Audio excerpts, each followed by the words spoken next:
अस्सलामु अलैकुम वरहमतुल्लाहि वबरकातुहू। मेरे प्यारे भाइयों और मेरे प्यारे बहनों, सोचो अगर आज रात तुम्हें पता चले कि तुम्हें एक महीना दिया जा रहा है जिसमें तुम अपनी पूरी ज़िंदगी बदल सकते हो, अपनी तकदीर बदल सकते हो और अपनी आखिरत लिख सकते हो, मगर शर्त सिर्फ एक हो कि तुम अपने प्यारे अल्लाह को राज़ी कर लो। देखो भाई, रमज़ान सिर्फ भूख और प्यास का नाम नहीं है। रमज़ान सिर्फ सहरी और इफ्तारी का नाम नहीं है। रमज़ान सिर्फ रूटीन चेंज करने का नाम नहीं है, बल्कि रमज़ान अल्लाह की रज़ा हासिल करने का महीना है। अल्लाह ने इस महीने को इसीलिए नहीं भेजा कि हम थक जाए, बल्कि अल्लाह ने इस महीने को इसीलिए भेजा कि हम बदल जाए। और आज मैं तुम्हें कुरान और हदीस की रोशनी में ये बताने वाला हूँ कि रमज़ान में वो कौन से अमल हैं जिनसे अल्लाह राज़ी हो जाते हैं और बंदा जन्नत का हकदार बन जाता है। अल्लाह ताला कुरान में फरमाते हैं सूरह बकरा आयत नंबर 183 में, या अय्युहल्लज़ीना आमनू कुतिबा अलैकुमुस्सियाम कमा कुतिबा अलल्लज़ीना मिन क़ब्लिकुम लअल्लकुम तत्तक़ून। ए ईमान वालों, तुम पर रोज़े फ़र्ज़ किए गए हैं जैसे कि तुमसे पहले लोगों पर फ़र्ज़ किए गए थे, ताकि तुम तकवा इख्तियार करो। भाइयों, रमज़ान का मकसद सिर्फ भूख और प्यास का नहीं है, बल्कि अल्लाह की रज़ामंदी हासिल करने का महीना है। तकवा का मतलब क्या है? तकवा का मतलब है कि गुनाह से अपनी ज़िंदगी परहेज़गारी की तरफ ले आना, कि चुप कर भी वही काम करना जो खुले में करते हैं। भाइयों, रमज़ान का मकसद सिर्फ भूख महसूस करना नहीं है। रमज़ान का मकसद अल्लाह का खौफ और उसकी मोहब्बत अपने दिल में पैदा करना है। तकवा का मतलब क्या है? तकवा का मतलब यह है कि गुनाह के बिल्कुल करीब भी नहीं जाना, हर हाल में अल्लाह को राज़ी रखना, चुप कर भी वही काम करना जो खुलेआम करते हो। मिसाल के तौर पर एक शख्स है जो शराब पीता हो, मगर सबके सामने नहीं, चुप कर पीता हो। भाइयों, रमज़ान हमें ट्रेनिंग देता है कि हम अपनी ख्वाहिश को रोकें और अपने अल्लाह की रज़ा को चुनें। सही बुखारी और मुस्लिम शरीफ की रिवायत है कि रसूल अल्लाह सल्लल्लाहु अलैहि वसल्लम ने फरमाया, जो शख्स रमज़ान के रोज़े ईमान और अज्र की नीयत से रखे, उसके पिछले सारे गुनाह माफ़ कर दिए जाते हैं।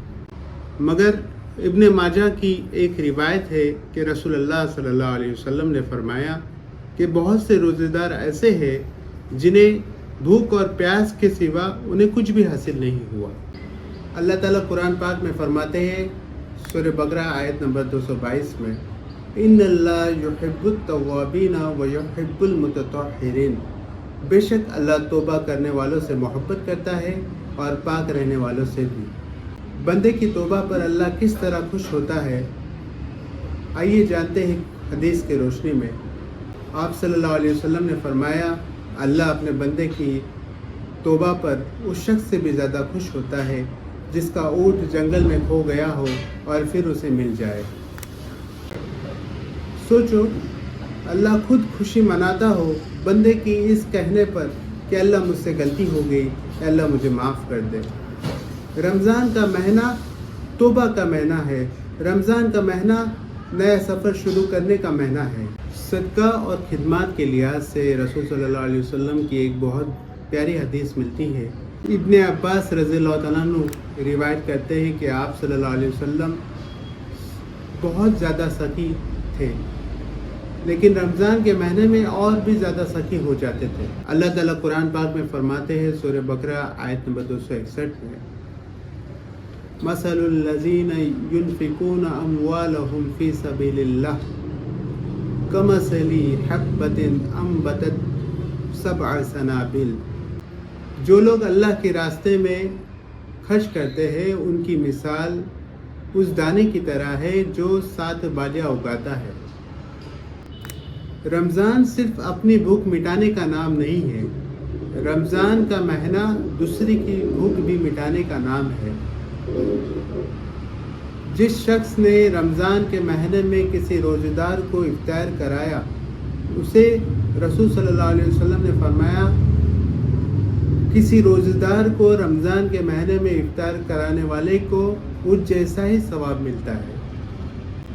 रोज़े روزے سے متعلق ہمیں رسول صلی اللہ علیہ وسلم کی ایک اور حدیث ملتی ہے کہ رسول اللہ صلی اللہ علیہ وسلم نے فرمایا، جب تم میں سے کوئی روزہ رکھے تو اسے چاہیے کہ وہ بے حیائی کی باتیں نہ کرے، اور اگر کوئی اس سے لڑنا چاہتا ہو یا اگر کسی نے اسے گالی دی ہو تو اسے چاہیے کہ وہ صرف یہ کہے کہ میں روزے دار ہوں، میں روزے سے ہوں۔ روزہ صرف بھوک اور پیاس کا نام نہیں ہے، روزہ آنکھوں کا بھی ہوتا ہے، روزہ کانوں کا بھی ہوتا ہے، روزہ زبان کا بھی ہوتا ہے، روزہ دل کا بھی ہوتا ہے۔ سوچو، اگر ہم روزہ رکھ لیتے ہیں اور ہم جھوٹ بولتے ہیں، کسی کو گالی دیتے ہیں، آنکھوں سے حرام دیکھتے ہیں، ایسا روزہ اللہ کو پسند نہیں ہے۔ اللہ کو وہ روزہ پسند ہے جو انسان کا کردار بدل دے۔ نماز اور قیام کے بارے میں رسول اللہ صلی اللہ علیہ وسلم نے بہت پیاری حدیث بیان فرمائی ہے۔ مسلم شریف اور بخاری شریف میں آئی ہے کہ رسول اللہ صلی اللہ علیہ وسلم نے فرمایا، جو شخص رمضان کی راتوں میں ایمان اور اجر کی نیت سے قیام کرے، اس کے سارے گناہ معاف کر دیے جاتے ہیں۔ دیکھو، رمضان کے آنے سے پہلے اس رمضان کو غنیمت جانو اور اپنے اللہ سے اپنا تعلق صحیح کر لو، اس سے پہلے کہ دیری ہو جائے۔ اللہ تعالیٰ قرآن پاک میں فرماتے ہیں، سورہ بقرہ آیت نمبر 185 میں، شہر رمضان الذی انزل فیہ القرآن۔ رمضان کا مہینہ وہ ہے جس میں اللہ تبارک و تعالیٰ نے قرآن شریف کو نازل کیا۔ لیکن افسوس کی بات یہ ہے کہ جس مبارک مہینے میں اللہ تبارک و تعالیٰ نے قرآن کو نازل فرمایا، گویا ہم اسی مہینے میں قرآن شریف کو کھول کر پڑھتے نہیں۔ یہ دراصل قرآن کے روح کے خلاف ہے۔ اسی تعلق سے رسول اللہ صلی اللہ علیہ وسلم کی بہت پیاری حدیث ہمیں ملتی ہے۔ صحیح بخاری شریف کی حدیث ہے کہ رسول اللہ صلی اللہ علیہ وسلم رمضان کے مہینے میں حضرت جبرائیل علیہ السلام کے ساتھ قرآن کا ریویژن کیا کرتے تھے۔ دیکھو، قرآن صرف پڑھنے کی کتاب نہیں ہے، دراصل قرآن جینے کا طریقہ ہے۔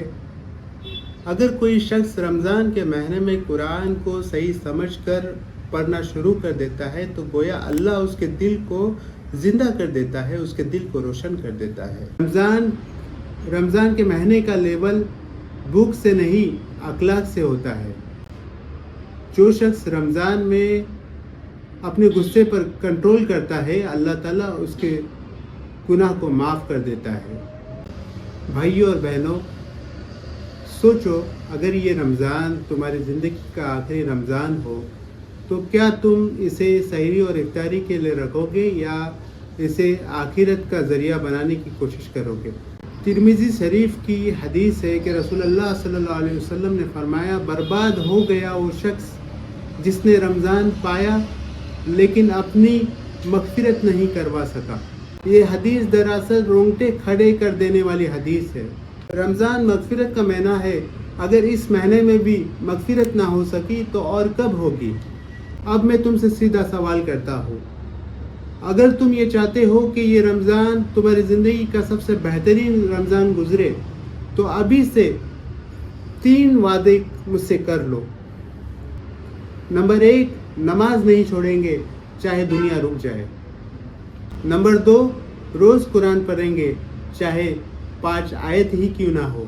نمبر 3، میرے بھائی یہ وعدہ کر لو کہ وہ گناہ چھوڑ دیں گے جس سے اللہ ناراض ہوتا ہے۔ اور اب ہاتھ اٹھا کر دل سے دعا کرو کہ اللہ ہمیں رمضان تک زندہ رکھ، کہ اللہ ہمیں رمضان میں ہماری اس طرح اصلاح فرما کہ جس طرح تو چاہتا ہو، ہمیں اس راستے پر چلا جو نبی صلی اللہ علیہ وسلم نے ہم تک پہنچایا ہے، دین صراط المستقیم پر ہمیں چلا۔ یا اللہ رمضان کی خیر و برکت سے ہمیں مالا مال فرما، یا اللہ ہمیں ویسا بنا جس طرح تو چاہتا ہو، یا اللہ اس رمضان کو ہمارے لیے رحمت اور برکت کا ذریعہ بنا۔ آمین ثم آمین۔ اگر یہ پیغام تمہارے دل تک چھو گیا ہو تو اس ویڈیو کے کمنٹ باکس میں ضرور لکھیے کہ اللہ مجھے اپنا بنا لے اور یہ ویڈیو زیادہ سے زیادہ لوگوں تک شیئر کرے کہ کیا پتہ تمہارے ایک شعر سے کسی کی زندگی بدل جائے اور وہ جنت والے راستے پر آ جائے اور اس کا ثواب تمہیں ملتا رہے۔